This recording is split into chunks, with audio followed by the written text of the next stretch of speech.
Ja e për fjallën profesorit Recep Abazi, i cili ka ardhur enkas për të ngjarje, nga Medvegja, 2 fjalë për shëndetje, ndoshta edhe për 2 fjalë, pavarësisht se vetëm për rrugën që ke bërë, ja vlen për një fjalë zemre, sepse një fjalë zemre, duke qenë pa ujë, nuk kërkon shumë kohë, kërkon shumë pak. Pralla pa anekdotat jenë viset e mia, i kish pas humb njerit një qap. I thot baba i shko, po ku mal ta kërkoj. Shkon djali i ri, mali madh edhe kthehet shumë shpejt, a e gjete? Ku ta gjen gjithat madh, atë në gjithat mal të madh, qapin e vogël. Andaj, neve na u kanë grumbulluar problemet.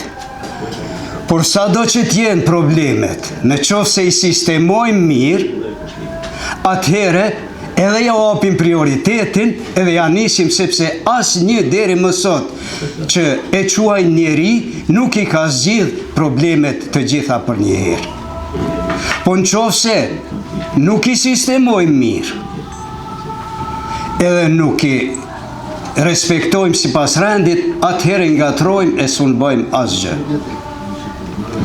Me këtë dua të them që ne kemi shumë mundësi për zgjidhjen e problemeve. I kemi 2 shtete të organizuara edhe të njohura ndërkombëtarisht.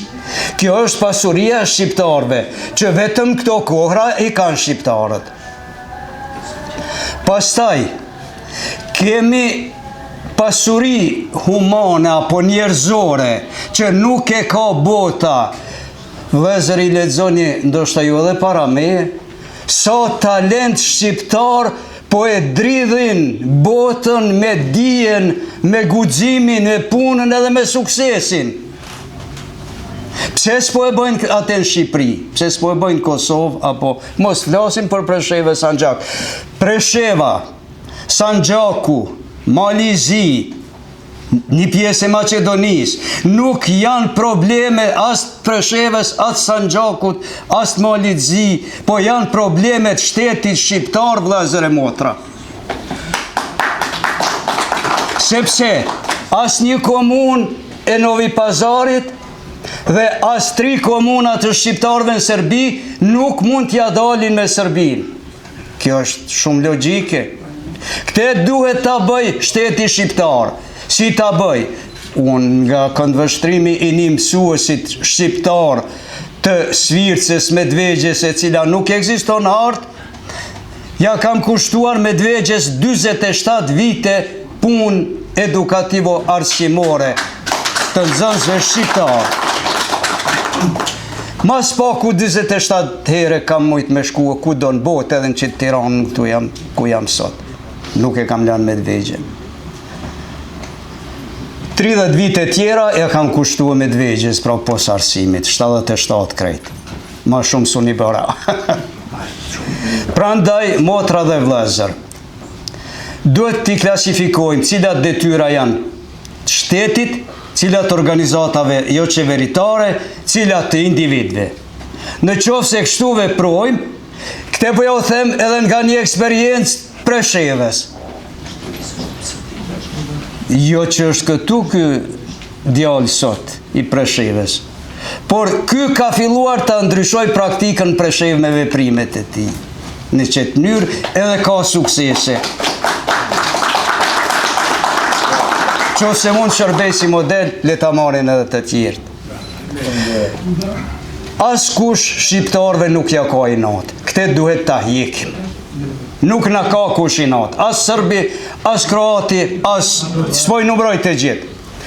Ata e duan tokën shqiptare me pasuri që i ka toka shqiptare, jo minoti shqiptarve. E ne na ka dhënë Zoti e nuk po mund ta mbrojmë. Kush na mbroj atëherë këtu?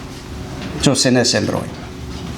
Vetë ne shqiptarë duhet ta mbrojmë. Kemi potencialet e panumërta, që të mos harrojmë me umet borxh disa individëve këtu, që janë në këtë tubim. Zotria Zgan Hakla e ka sjell Medvegjen në vitin 2006 në Tropoj, kurse kemi ditë ku është Tropoja. me zotin Minela Kureta ishte dha i këtu. Këte ka Boris Met Krasniqi Lola e ka sjell Medvegjen në Klin. Po madhështore ka ba një burë këtu që quhet Marcel Laçaj, i cili ka ardhë Medvegje ka bujt një natë. Ne mund të vim Tiranë kur të duam, që edhe Amina ka ardhë për kundër pengesave të cilat i ka se ule njo të them si fëmi, edhe tash si të pjekur. Por e rëndësishme është shqiptarët nga Shqipëria të vinë Medvegj, e në Preshev, e në Sanxhak, e të mos i numroj të gjitha. Atëhere e sheh bota që ne nuk jemi vetën. Se deri son vim në Tiranë, mirë po kalojmë, s'mund të ankohemi, kënaqësi është të vim në Tiranë. Por kënaqësia ka qenë kur ka ardhur Marcel Laçaj me 30 të rinj e të reja. Pas Preshevës e Bojanovës edhe ka thonë po shkoj me fjetë Medvegj. Qa ka ndodhë? Na kanë mbyllë sallën e shtëpisë kulturës, nuk kanë lejuar me dhënë programin. Por ky e dha provimin e historisë me djemtë e vashat e Shqipërisë. Dhe të them edhe një nga jeta ime 27 vjeçare punës edukative arsimore, pas 30 vitesh pas luftës dytë botërore në fshatin Staraboj, jam mësuesi i parë shqiptar, deri atëhere kam mësuar shqiptar serbisht, sikur që mëson në zonës tuaj Amina. Po që në Sanxhak edhe pas 50-60 vita të dhejta, sa u ba lufta e dytë botërore. Prandaj vëllezër edhe motra, në qoftë se nuk i bashkojmë forcat, elementet determinuese të zgjidhjes së problemit, atëherë s'u do të bëjmë kur gjë. Mund të zgjasim sa të doni tregime e biseda. Po në qoftë se prej miellit, ujit dhe zjarit bëhet buka, e mielin e lëm këtu, zjarin këtu, ujin këtu, ne do të vdesim nga uria. Tash për tash, inshallah gabohem, ne shqiptarët po punojmë me elemente të ndara, edhe nuk po na çojnë deri te zgjidhja. Kombi shqiptar është bashkuar, vëllezër. Kombi shqiptar është i bashkuar. Ka qenë i bashkuar edhe atëhere kur kanë mendua disa se nuk është i bashkuar. Edhe kufit e hekurt kur kanë qenë. Edhe atëhere kombi si komb ka qenë i bashkuar me ideologji, me synim, me qëllim e të tjera. Por shtetet shqiptare duhet të mbulojnë Sanxhakun, Preshevën, Malin e Zi, Maqedonin, shqiptarët e Maqedonisë me diplomaci, ajo neve na mungon. Let mund të hapin edhe objekte që mungojnë, ato i bën me lek kanë shqiptarët bollë. Po diplomacia i zgjedh, sepse këto janë punë juridike, janë punë diplomatike edhe shtetërore. Unë u falenderoj. Vetëm 1 minutë u kërkoj, sepse unë do të përshëndes me një fyll Migjes Qerim nga Medvegja.